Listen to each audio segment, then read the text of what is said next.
Hello, I'm Marlon Peterson, Director of Community Relations for the Fortune Society, and welcome to Both Sides of the Bars, a discussion-driven show that examines the criminal justice system from various perspectives, including from those most impacted by the criminal justice system. We discuss critical questions about how the current system works, its intersection with social justice, and we highlight the efforts that are being made to improve the lives of everyone that is affected by the system.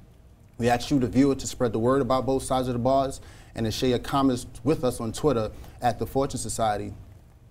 Today's show, we usually on Both Sides of the Bars, is usually a 30-minute segment, and we discuss various issues I mentioned about the criminal justice system. But on July 24th, the Both Sides of the Bars community lost a very close friend, a leader, an activist, a thinker, a scholar in this world and in this work of criminal justice, and that's Eddie Ellis.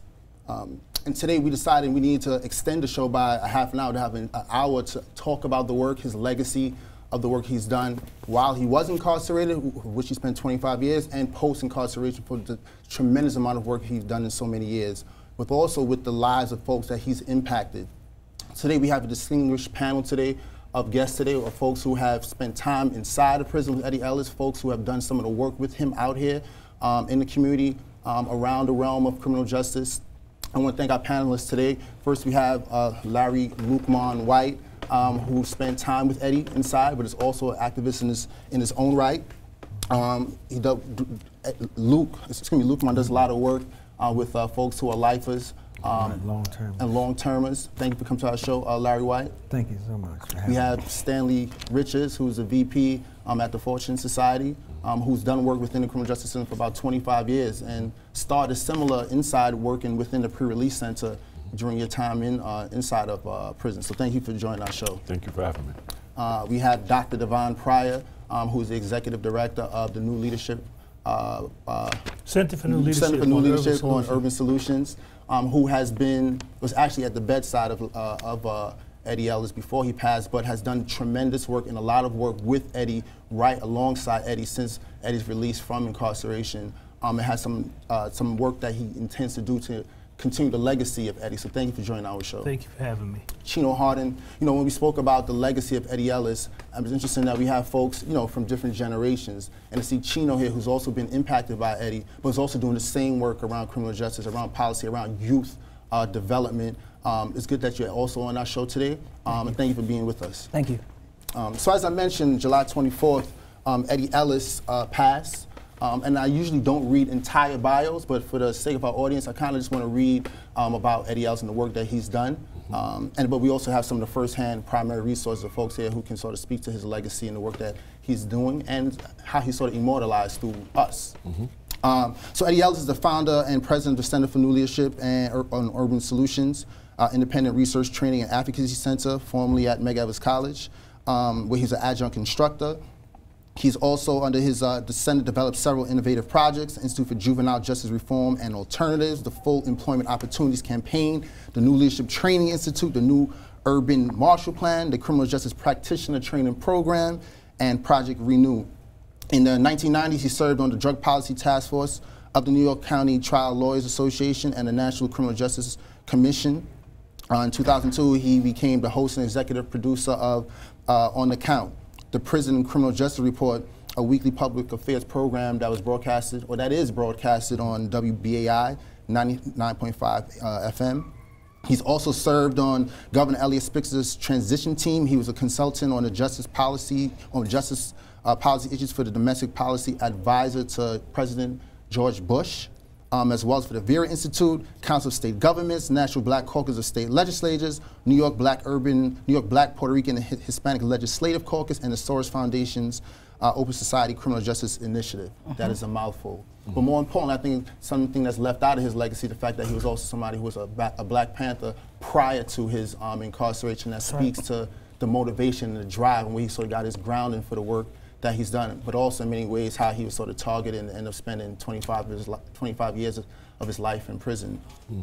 So I want to kind of start off with you, Larry, someone who is known very well within the criminal justice community for the work you've done inside as well as outside, but I'm kind of interested in kind of hearing some of your experiences with Larry back during the time during his incarceration, the work that you all did that spawned the work that so many of us are doing today?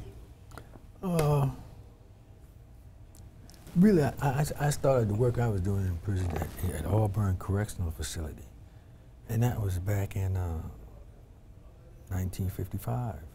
1955. 1955, when I first went to Auburn Prison. And I used to teach classes in the library secretly. I used to work in the library, but we had room, we used to teach classes there. And the big thrust then, at that time, a lot of revolutionary things were going outside, and a lot of the Panthers and the Young Lords were coming into the prison system. And those who came to Greenhaven, came to Auburn, we would hook up in the library and we would talk about the changes that we wanted to make within the prison system itself. And it led to a demonstration where some people call it a riot, at Auburn, 1970, I think it was 71, 70, just before Attica. We had a rebellion there. And the people from that rebellion was sent to Attica as well as Greenhaven. The ones that went to Attica carried the message then. What we were really trying to do, first of all, was that we felt that the whole approach, criminal approach, to the majority of the people in the prison system were black and Latino, right? Did not meet the cultural needs that we were going to experience when we were released home. When I got to Greenhaven, I brought that idea to Greenhaven. At Greenhaven, that was right after Attica, for some reason, they took all the ringleaders from the various maximum security prison systems and sent them to Greenhaven. And what evolved was a think tank. Eddie came down, Tyrone Larkins came down, a number of came down, was an original think tank. And this is starting back to 55, but also the 70, 71 with the Attica Auburn Rebellion as well as the Attica Rebellion. And out of the Attica Rebellion came some changes within the criminal justice, within the prison system, the penitentiary, in New York State particularly. To me, the biggest thing at Attica is that the formerly incarcerated got an opportunity to express exactly what they wanted. Those demands that they put forward, and especially the demand for volunteer services. Volunteer services was made the connection between them and their communities. Because before volunteer services, they were cut off from their communities. The whole thing, and I used to teach it in terms of an equation. An equation said that it was the prisoners versus the administration. The administration was supposed to represent the community. They told the community that we have your people here, these are the people that committed crimes against you, and we're about to rehabilitate them and send them back to you in a form that, they would help the community uplift itself. And didn't happen. And that speaks to, I know that there was a publication that you all were a part of. It's called The Non-Traditional Approach to Criminal and Social Justice, which spoke to this very, this quote that I love to repeat, is that there are no prison problems, there are only community problems. And I think that speaks to the work that you all saw and had the foresight to see back then. And kind of like moving that forward, I kind of want to bring Dr. Pryor into the conversation. One of the things that came out of that non-traditional approach to social and criminal justice was this 7 neighborhoods theory that has been researched and has been replicated in so many other studies since then. Can you tell us a little bit about that 7 neighborhood study? Yeah, well, as Luke Martin pointed out, the brothers in the think tank began to analyze, the challenges that they were facing and what was going on in the communities. They began to compare notes, and there were a lot of common themes that emerged out of that. They received some assistance from Dr. Kenneth Clark and his wife, who helped them design that research study so that they could figure out demographically what the numbers of individuals were in the prison system and where specifically they came from. And ultimately, that research was able to demonstrate that 75% or more of the individuals that were in upstate prisons came from 7 neighborhoods in New York City. But more importantly than that, it also pointed out that those 7 neighborhoods were the same neighborhoods that had been historically neglected. Those are the same neighborhoods that had the highest rates of unemployment, that had substandard housing conditions, that had failing public school systems, and all of the conditions that would certainly produce and perpetuate the prison colony. And now this study, we continue, but this study started inside, right? So it didn't have the access to a whole bunch of information. This started inside with you and other folks. You mentioned Tyrone Larkins and other guys. Well, what had happened, it had reached a point where we began to wonder why everybody in the prison system we seemed to know or had connections with. And so we began to look at the demographics of the system. Why was it that minorities who represented a minority outside in the general state population, civil population, was a majority inside the prison system? And where did we come from? We didn't come from all over the state. We came from large urban areas, and then we came from specific legislative districts within those areas. That's how the whole thing started. It didn't start out with the 7. It wound up with the 7, but it started out with the fact that most of us came from the large urban areas, Buffalo, Rochester, Syracuse, New York, the Mid-Hudson Valley area. That's where the bulk of the Black and Latino population was coming from. We focused primarily on New York City because 75% of that came from New York City. And you know, it's interesting, as now the term is the school to prison pipeline, I think you all was sort of like the trendsetters in terms of actually sort of identifying before we got the term that we use so cavalierly now, the school to prison pipeline. You also identify that in a sense by looking at these particular neighborhoods, by observing your surroundings inside. Stanley, I know that you spent time in working in a pre-release center.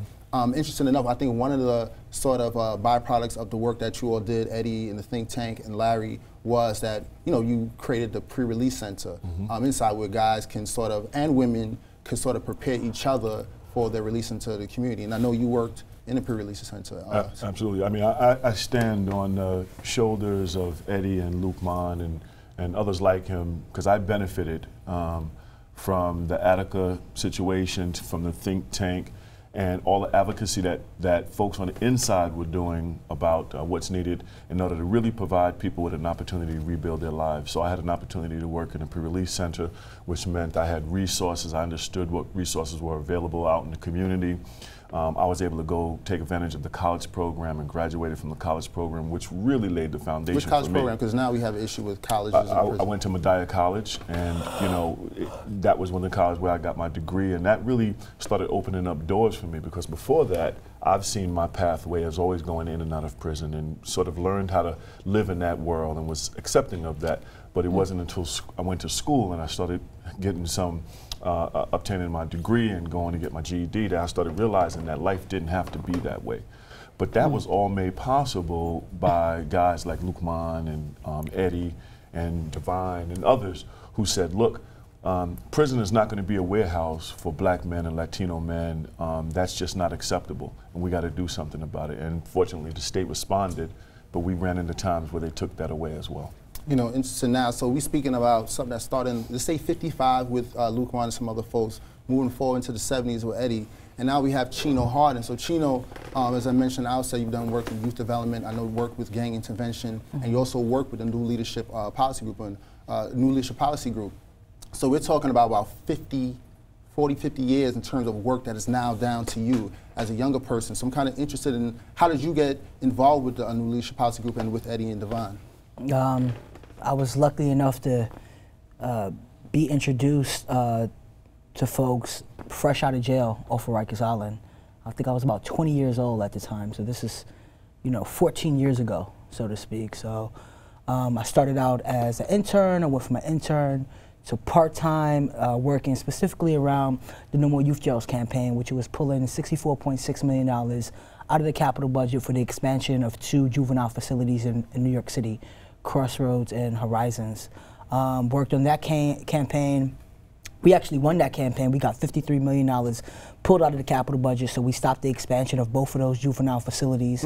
And we also worked on the Sodexo Marriott campaign, where we was getting Sodexo Marriott, Sodexo Alliance to divest from private prisons. So we was doing a lot of organizing around college campuses, worked on that campaign.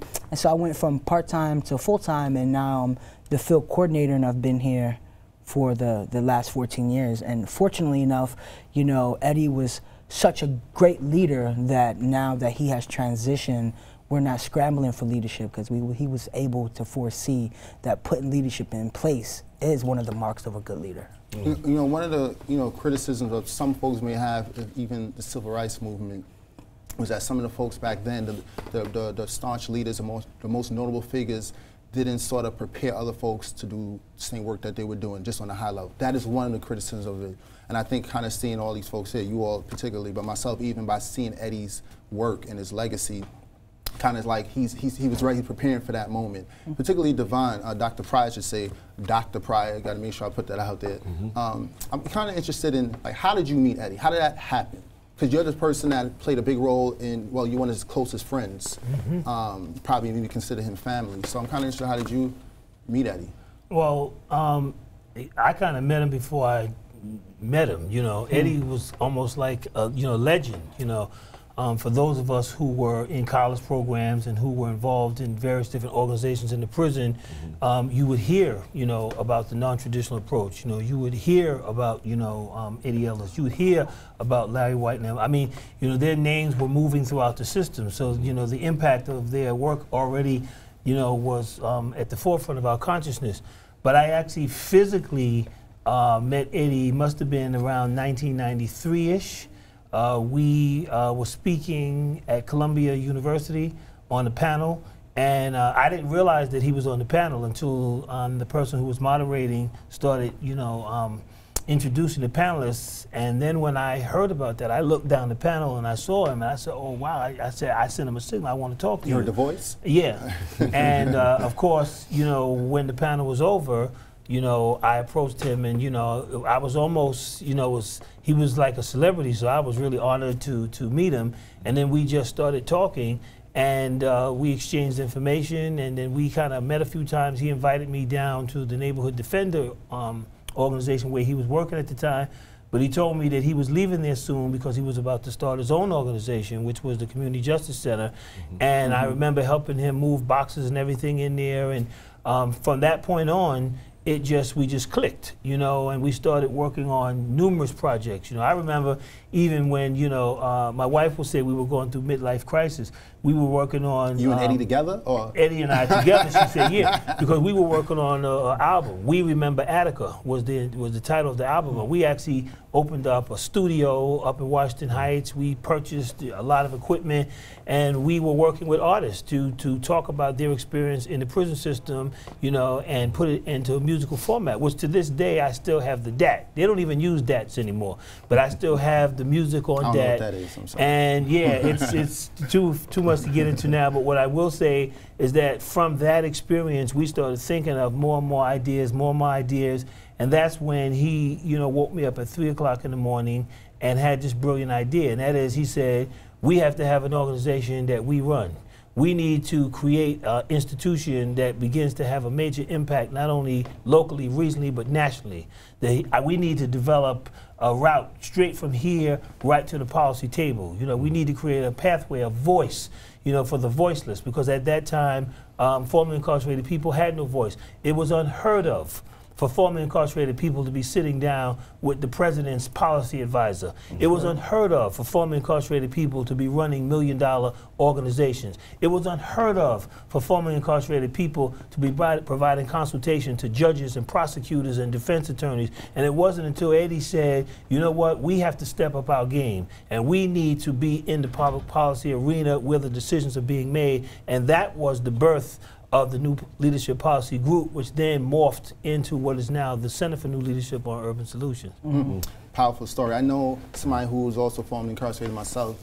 I kind of think the first time I met Eddie wasn't when I physically met him. It was on the count, and somehow my little Super 3 radio in my cell in Green Haven, I heard his voice like, welcome to On the Count. And I was like, what's happening here? And I heard the guy, and then every Saturday after that at 10 a.m., I would listen to the show over and over again, and I eventually met him probably a couple of weeks after I came home, and sort of seeing the possibilities for people who were inside. And I think that's the biggest sort of thing. Even with you, Larry, I met you before you even knew that, and seeing a video of you when you spoke at Vassar College, when you first came out and you spoke on a panel there. That's the first time I heard about you, Dr. Pryor, and that speaks to the work, the importance of the work that folks are doing out here and how it still has tremendous impact inside. It gave people like me relevance. Like, oh wow, what I'm doing here makes some sense, because people like me sitting at these tables did the same sort of work. Stan, now, you mentioned the White House, and Eddie did some consultation for the White House. You were just honored by the White House as a National Reentry Champion of Change. What was that about? And by the way, congratulations. Thank you. It was an amazing experience. I mean, you do this work because this work matters, and it's passion. You're passionate about making a difference for people. because people made a difference for you, right? Like I benefited from all of the work that Eddie and Lukman and others like them have done, creating pathways and opportunities for people in prison.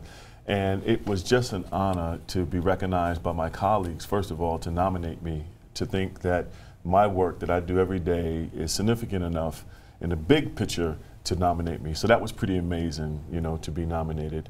And then to go to the White House and be recognized by Eric Holder and being in the White House and just having our work being on a national platform about reentry and the work that's going on around the nation was pretty amazing. Congratulations. And I know I heard you speak. I heard a sort of tape of you speaking, and I appreciate the fact that you used the opportunity to speak about a certain issue, which was education inside of prisons. You can speak briefly about that, because I know it sort of falls into line with some of the work that new leadership is also doing. What I did both to a call for Speaker Boehner and a call to President Obama is that we need to reinstate the Pell Grants so that college programs can go back into prison. Absolutely. And that can be a way for people to build new lives. I know for sure it changed my life, believing and seeing and experiencing education.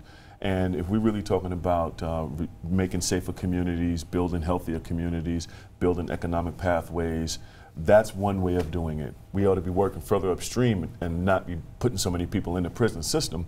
But for those who are in the prison, we ought to bring back college programs. And I implore both of them to really think about that and get the politics out the way, and let's get down to work and see if we can bring college programs back to prison. Great, great. And now, Dr. Pryor, I know this work that the Center for New Leadership is doing regarding, or maybe some movements that you've been able to make in New York State, particularly within the college and prisons conversation. Yeah, well, we've been working on that and a number of issues for years, and finally we have begun some very serious work on both with Columbia and NYU.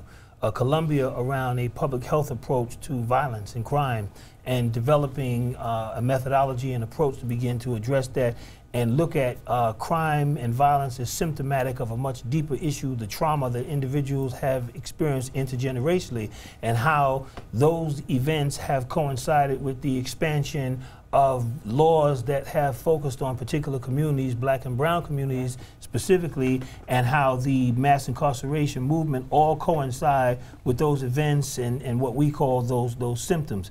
And then working with NYU to institute college programming in New York State prisons. It has finally become a reality. The funding has been secured. We're now looking at the curriculum. We've been working diligently for the past 6 months. There's an ambitious group within our cluster who believes that's going to happen this fall.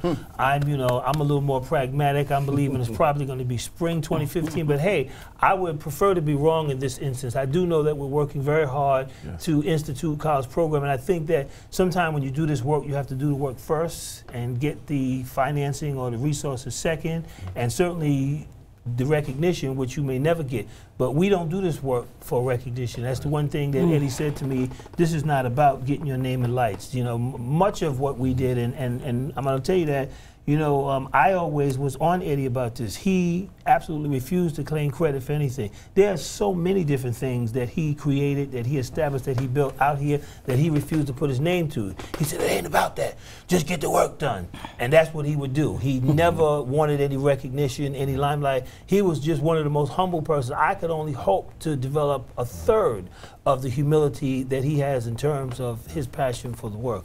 You mentioned the humility. I always got to kind of lift up Lukman. Lukman is very quiet, but he's one of the legends of this sort of work. In terms yes, of he is. And who was with Eddie and sort of like mentored Eddie in many ways into this sort of work. You know, I'm a conceptualist. I deal with ideas and concepts, but they don't go nowhere. I mean, those are things that exist inside the head you talk about. But Eddie was the person I would go through that would outline how these things could be brought into reality, how we could actually develop movements and activities within the prison system, to make the kind of changes that we wanted. One of the basic changes was this whole concept of rehabilitation, as the state taught it. Didn't take into consideration, the cultural underpinnings for the people who were involved, for the black and Latinos. So that's one thing that we had to do. And he went right to work and he started drawing up, programs that were culturally defined. And that's how it all started from there.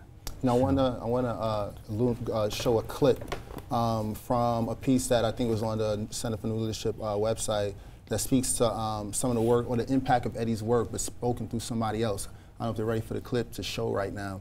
But as we get ready for the clip, I think, once again, I think being able to have the conceptualize as you said, but to be able to have other folks to sort of like bring it out. I think that's a power. That's a power in leadership as well. That's leadership, understanding, well, this is what I can do to support or to elevate the ideas of other folks. You know, in every society, there's a visionary and there's implementers. Right. That's right. You know, and you need both. And Luke Mon, as he said, you know, he was the visionary, and Eddie was absolutely the implementer. You know, you think about Divine's work with Eddie's work. You know, one of the things that you said, Eddie was so humble. You know, it was Eddie and Divine who said, you know what, language matters, Absolutely. right? And they said, we're not ex-offenders, we're not ex-cons, and we're gonna stop calling ourselves that, and we're gonna demand everybody else to stop calling us that. And it really allowed all of us to say, wait a minute, you're absolutely right. There's a self-reflection of self, right? And so this whole movement happened around ex-cons, ex-offenders, where you don't even hear that anymore. You know, before we allude to the clip, I remember when those letters came inside the facility. So this is like tremendous organizing. Right. I remember getting in the Transitional Service Center. I ran the Transitional Services Center in Otisville. I don't quite know how I got this letter, but all I knew, I got this letter and I was supposed to make mass copies of it. Right. However you could do it. That's right. And flood the facility of it. And I remember was flooding the facility with these letters that said, you know, speaking to the humanizing of this conversation, That's not right. just criminal justice, we're not ex-cons, we're not prisoners, inmates, That's we're right. formerly incarcerated folks, we're incarcerated folks, and to sort of like educate us inside to know how we should be informed about it. Huge. And that speaks to the work of like informing folks inside even. So you're not just not doing the work out here, but we understand that we still have folks inside that we also need to be a part of this conversation. Exactly. And that's a national conversation. So Yes, thank you, Divine, and thanks to Eddie. You're That's, welcome, yeah. That's a powerful example. I'm going to show this clip of someone speaking about the work and impact of Eddie. I went to prison for a number of things, robbery, possession of a weapon, grand larceny. I was sentenced to a considerable amount of time in prison, and I spent that time there in my first year trying to find my way and continuing to engage in behaviors that landed me in solitary confinement. And I just woke up one night in a cold sweat realizing that this is all wrong.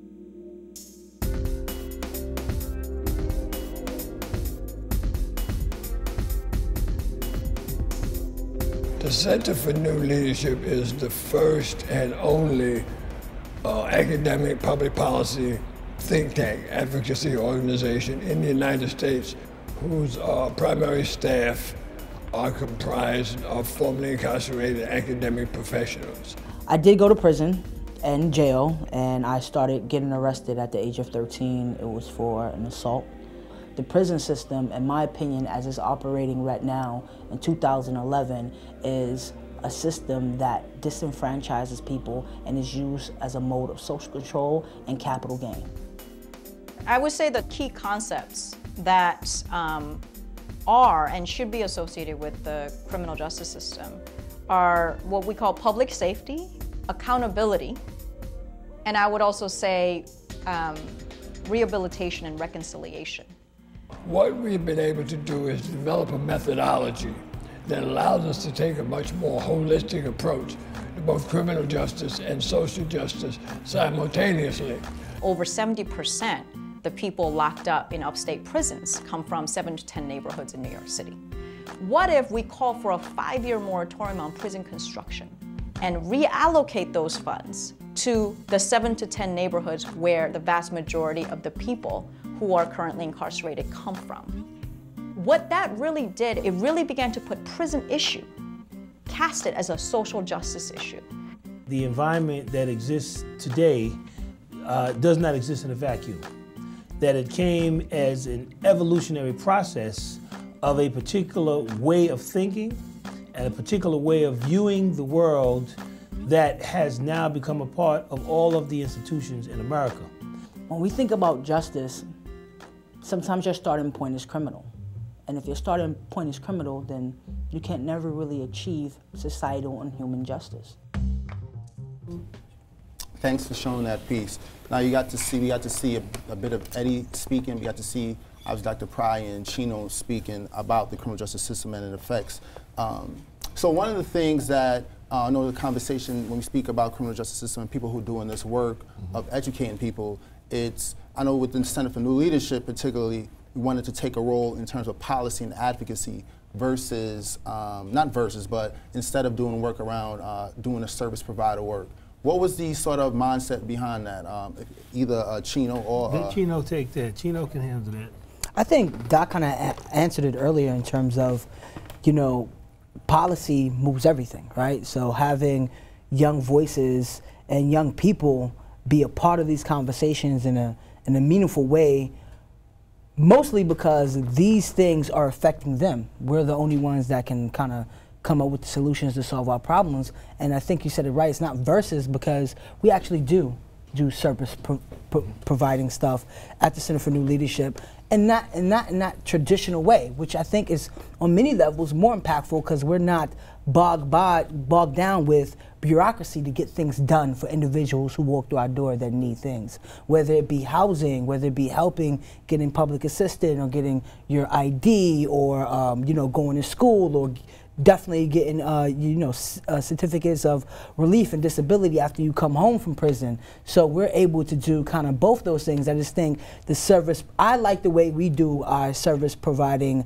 stuff at the Center for New Leadership, because it's not held in this kind of way where you go to like public assistance to get service providers, or even these grass top organizations where you got to wait 2 weeks, fill out 3 forms, and you really need your ID because you need to get some food stamps, or you need to get this job, or things like that. So I think the approach we did was more human, as opposed to, you know, kind of like how Doc said, you know, being able to kind of get, you know, those grants in, so to speak. No. And I think there's there's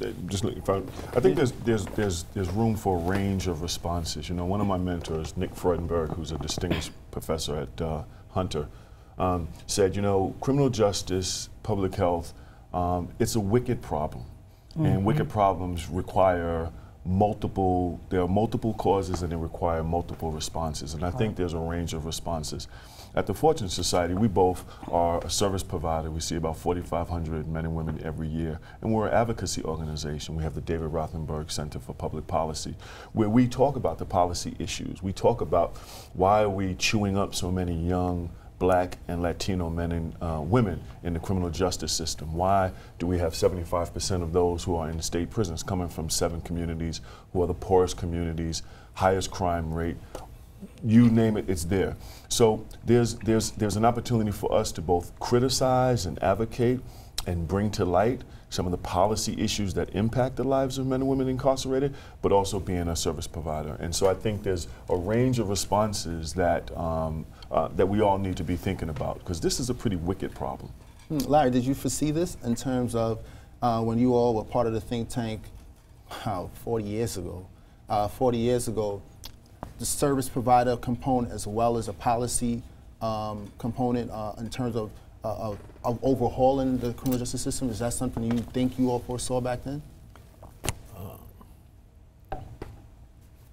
Our primary concern was really what were we going to do when we were released from prison? All right. How could we help change things when we got on the outside? And the only way that we could do that was to join the struggle that was taking place in our community to uplift the community, you know. But that required redemption. I mean, the direction. You see that picture, Shawshank Redemption? Shawshank Redemption was about that. The first guy, the white guy, when he got paroled, went home and got a job in the supermarket. Then he got a little room that he was living in, and then he committed suicide. Right. And everybody wanted to know why. You know, he didn't have no social capital. He didn't know anybody. There was nobody for him to. Social capital. Right, that's what reintegration is about. Reintegration, you know, is the second step to reentry. And that's something I think we need to do, to prepare people when they come outside to involve themselves in the life struggles of the communities that they're going back to. So this social capital, what's that? Visualize, make that real to me. What is that term that you just put out, and that could be anyone on the social capital are the people who you involve yourself with, who you involve yourself in the life struggles of the group that you're with. You know, I can remember when I was a youngster, when I was coming up, you know, and I was a hustler. Now I used to look at the people in the community that was really trying to do things, the so-called squares. The difference between the hustler and the square. You know, how does he make that transition when he comes from home? Become so-called, we don't call them squares anymore, but those are the people who are really directing what's happening in the community. You know, how do we do that? That's more than just reentry. That's reintegration, preparing a person to involve himself in the life struggles. You know, one of the first life struggles, he's got to get his citizenship back. You know, a formerly incarcerated person doesn't have any citizenship. True citizenship means the right to vote.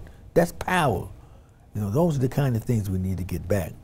You know, we've got to give people, you know, move beyond reentry and move into reintegration. And we do something like that at the Fortune Society at the Castle. We have a meeting every Thursday. The Castle is? The Castle is our emergency and transitional housing. We house about 60 men and women coming home from prison who are homeless. And every Thursday we hold a community meeting. And that meeting is a place where people can learn exactly what Larry said, learn how to be part of a community that's not the prison community. It's like unlearning the prison culture, the things that allowed you to survive in prison that you now, if you use those skills, will get you back into prison. And I remember Larry at one of the Thursday evening meetings said, I'm going to put it to you in ways that everybody can understand it. Transitioning from prison to the community is like wearing 3 jackets while you're in prison, because that's what it takes to survive. And when you come out, you have to take off each one of those jackets.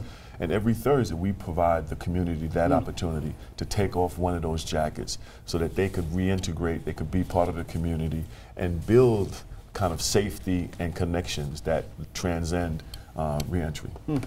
I think it's kind of interesting, you know, Doc talks about this all the time in terms of, you know, it's going to be hard to, you know, to reintegrate back into society when you never integrated, right? So when we start talking about our brothers and sisters coming home from prison, one of the saddest things to have when you start to build the analysis and really start to look at this wicked problem and all the different tentacles that this wicked octopus problem has, that you ain't got to be locked up to be in prison.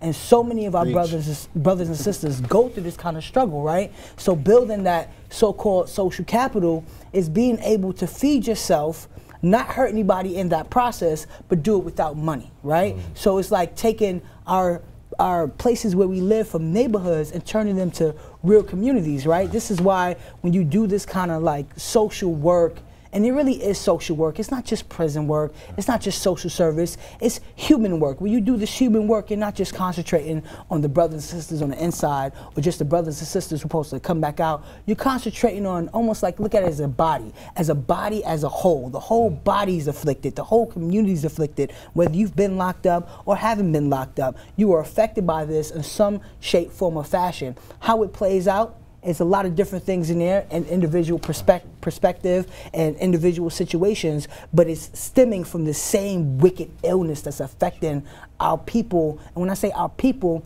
I'm including everybody who happens to be human in this situation as a whole. Even the top oppressors who are putting these things in place are affected by this in the most negative ways. The negative ways are yet to be shown in light, where our negative ways you can see on an everyday. And the everyday looks more, it looks like stop and frisk, it looks like low marijuana arrest, and it also looks like the sadness that too many of our young people have in their eyes to be the age that they are. Absolutely, which is why some of the work that is going to continue to ensure and fulfill the life and legacy of Eddie Ellis will be the establishment of the Eddie Ellis Human Justice Academy. And that academy really is an evolution of the work that really started with the New Leadership Policy Group and the organizing of formerly incarcerated people across the U.S. The difference is that we have the pleasure of having a number of experts working with us to curricularize all of those extraordinary concepts that Luke Mon was talking about. Okay, but that's how you know you're academic. When you say words like curricularize, that's not really a word. But go ahead. But I just said that. So yeah, we are taking all those thoughts, all those ideas, and we're putting them in a curriculum format so that we can, use those, to train future generations. Eddie kept saying, you got to train the future generations. It doesn't mean anything for you to know this stuff and for you to hold this. Right. You need to release this, and you need to create, some kind of process for young people to actually develop the skill sets they need in order for them to be in control of our future generations. And this is the reason why the Human Justice Academy is going to be so important. We've already identified the first 20 people. In fact, we didn't identify them. They called us. You know, they want to go through that. And it's going to incorporate the work coming out of Greenhaven think tank, the non-traditional approach. It's going to incorporate some of the research around the 7 neighborhood study, but it's going to expand to include the human justice theory for change, which we developed over the last 5 years, which basically is human rights plus human development equals human justice.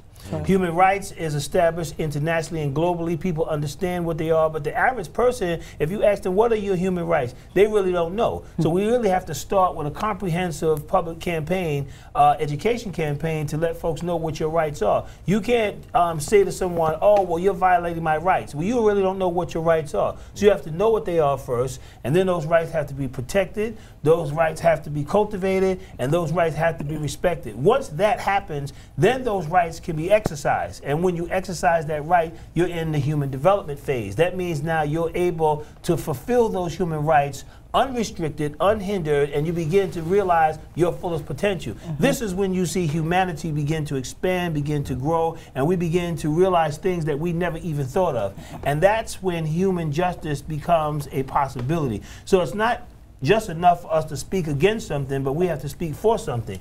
It's not just about talking about all the things that are wrong, but we have to present a model of what is right. And one of the things that Eddie taught us to do is don't, and he took this from the words of Malcolm X, he said, don't spend all your time screaming about the dirty glass, just put a clean one next to it. So we've been going around with these clean glasses, presenting models, presenting methodologies, presenting interventions, and coming up with solutions and not just talking all day about what the problem is. You know, as you say that, so Eddie was a Black Panther, you know, but thinking about even Martin, one of the things that people say, well, what really made him a danger is when he moved beyond just speaking about, you know, civil rights in America, and he started criticizing the Vietnam War, and that became like, wow, now you're stepping out your boundaries now. Yeah. And I think now with this conversation here, moving from just speaking about seeing the criminal justice problem, or as Eddie would put it, the criminal punishment system as a problem, seeing this not solely as a prison problem, but seeing that these are larger human justice issues. Yes. Now that's expanding the conversation. Yes. And like, so what do you think is the logic, not only the logic, but what do you think is the possible pushback against that?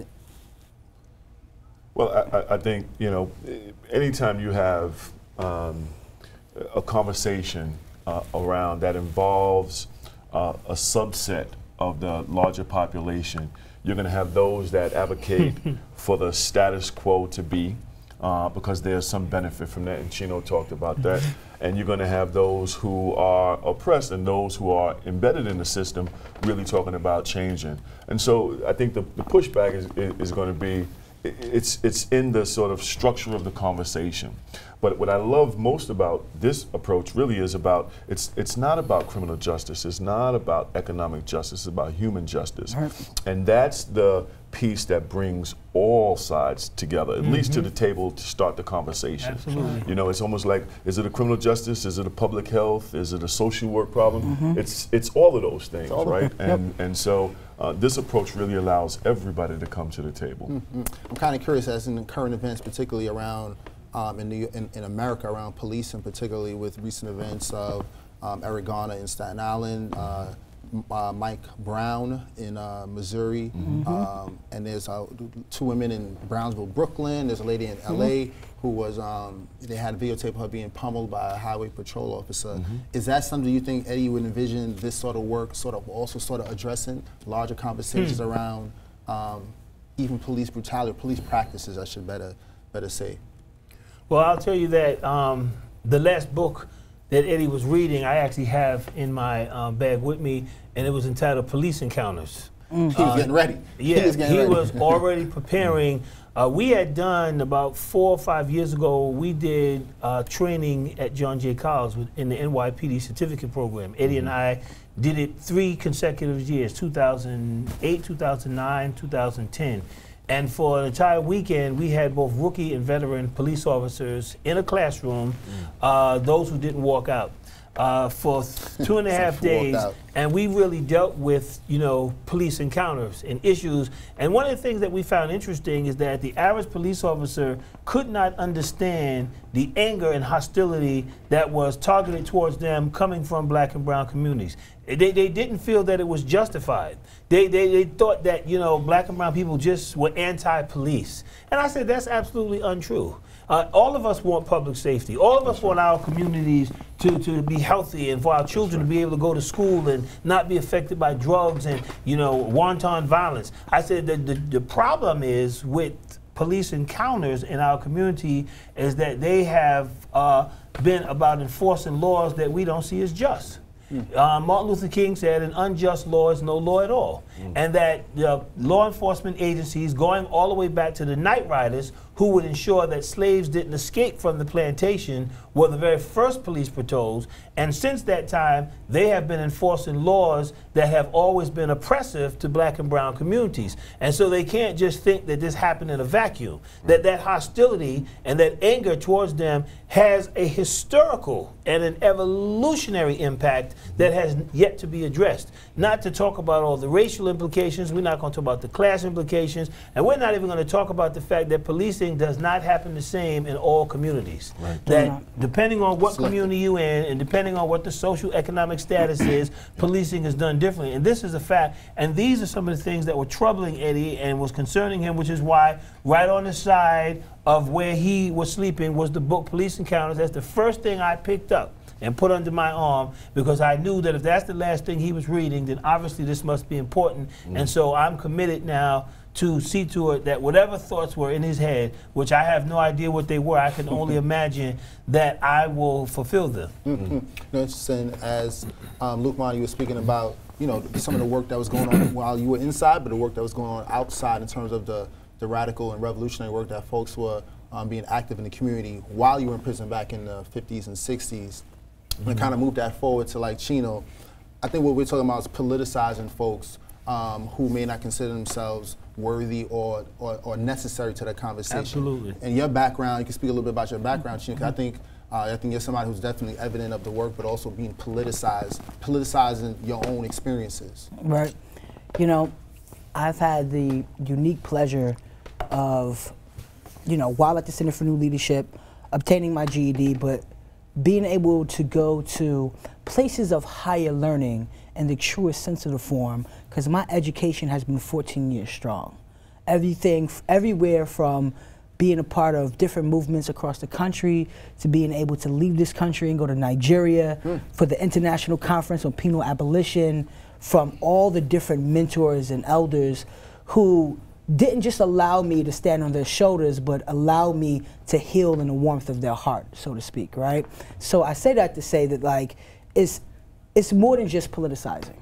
It's about being able to explore and develop your own humanity and what that kind of looks like and how that feels, because you can be politicized every day and have, you know, the Black Panther 10 points of rules and things like that and still not feel them in your soul, and it will still be something lacking, right? So what the Center for New Leadership did was let me be able to develop me as a human, and that's something continuous. You never stop developing as a human. I mean, one of the things that is really saddening to me about Eddie's transition is not that a great warrior is gone, is that I feel cheated, right? I think there's 25 years in his life that is owed to everybody who loved him and who he loved. And the prison industrial complex stole that from him. Because till his death, he did not commit that crime, and he was adamant about that. 25 years.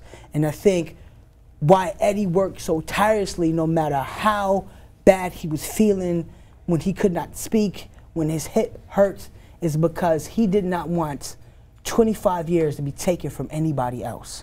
And I think that's one of the biggest things that keep me going. He was a brilliant genius, man, and I'm sure there are many quotes that will live on and ring on that other people will keep saying out of their mouths, but that would be the one thing that I committed to put on my back and carrying, because I had the way he carried it for us. You know, as you mentioned that's one of the few things that people who know Eddie or know of Eddie, they don't know about the fact that he spent time in prison, 25 years in prison, innocent. The crime he was wrongly accused and convicted of because of targeting by, at the time, COINTELPRO, which is well documented. I'm interested in, Larry, is that something in your time with Eddie, during your time inside, is that something he spoke about a lot, about his crime? He never brought it up, no. Other people brought it up who knew brought it up, you know, but he himself never brought that up. I mean, that's for conversation. That's amazing to me that he would have spent that much time, or was spending that much time. So you don't look, we say it in reflection, in retrospect, where he spent that much time, but to be spending the time and not, hey, you know, speaking in conversation like, man, I ain't even do this, I shouldn't be here, which we know he had every right to lament and complain about. He never expressed that. But I think that also goes to what Devon said earlier, in that Eddie was never one to be about the talk. He was more about the action, and he understood what he was up against in terms of the system and what they had did to him by falsely accusing him of that crime and convicting him and spending that time, and made a decision, as Chino said, to never let that happen to anybody else, or to reduce the odds that it happens to anybody else. And he dedicated his work to making sure that that doesn't happen. And so his work speaks volumes for his voice saying, listen, I shouldn't have spent 25 years of my life, but I spent it, but I'm going to make sure that nobody else has to spend that kind of time being falsely accused. So, you know, like, how do we go forward from here? It's just a couple of weeks ago that we've lost Eddie, a staunch advocate, leader, and I could continue on with the different adjectives. So where do we go from here in terms of immortalizing the work that he and that think tank has done? How do we continue going on, replicating the work he's done, but also building upon the work that he has done? Well, and you can talk about some of the endeavors that you all are engaged in as well. I guess this gives me an opportunity to let the listening audience know that we will be holding a memorial for Eddie Ellis at the New York Ethical Society on September 12th from 6 to 9 p.m. And during that time, there are going to be a number of folks speaking. Actually, we're going to hear his eulogy from Mumia, coming directly out of Philadelphia, which we now have in our possession. You will also hear heads of major organizations, foundations as well, who will actually be there speaking about how they were impacted by the life of Eddie Ellis. And you'll be speaking from some folks who I'm not going to mention today. You'll just have to come. But I can tell you that it will be a memorial to be remembered. And at that time, we will actually roll out the Human Justice Institute in its full expansion and what it will look like.